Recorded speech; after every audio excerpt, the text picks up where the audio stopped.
Region 1, hindi ako nagkakamali na nag-training nitong 2 months training ng Summer Taekwondo Clinic namin.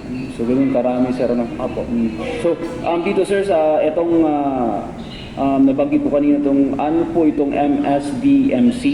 Pwede po natin i-elaborate po sa ating mga listeners. Yung MSDMC is Mangaldan Sports Development and Management Council.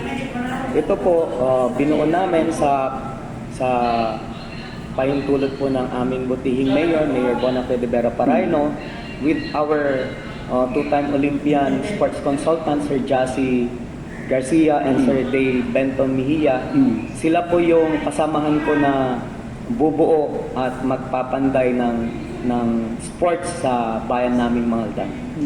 So, pag sinabi, sir, na MSDMC, hindi lang po ito taekwondo? Opo, hindi lang po ito taekwondo kasi ang iniisip po namin, gagawin na sa panahon ng administrasyon ng aming mahal na mayor, gagawin namin ang pinakamagandang sports program sa buong bayan ng Mangaldan.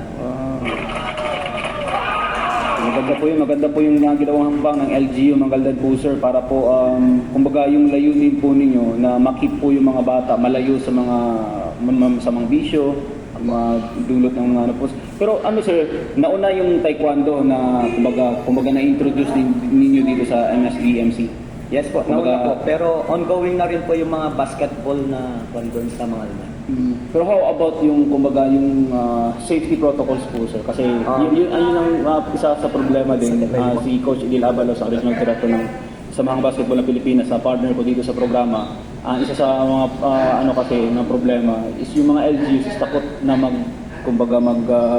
gumawa ng mga liga, magpatupad ng mga liga para sa mga kabataan po, sir. Bale, ang ginawa po namin pinakaunang hakbang nung nagpalaro kami, bago kami magpapasok doon sa MYDC is hinanapan namin sila ng vaccination card.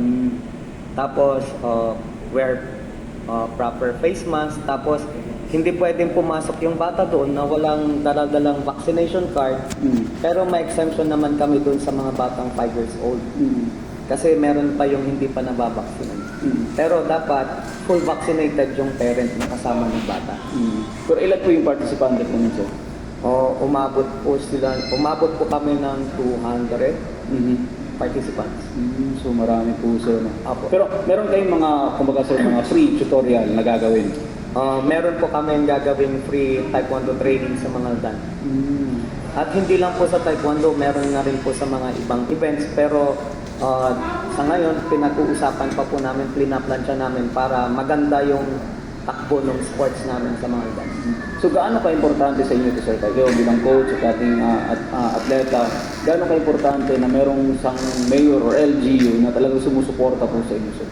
Malaking tulong po ito kasi sa totoo lang yung ginagawa ng aming mayor ngayon, yung magiging inspirasyon sa lahat ng kabataan to. Kasi nakikita ng mga tao ngayon na ang mayor namin, suportado niya lahat ng programs na hindi lang sa sports, sa lahat ng bagay doon sa bahay namin mga ngayon.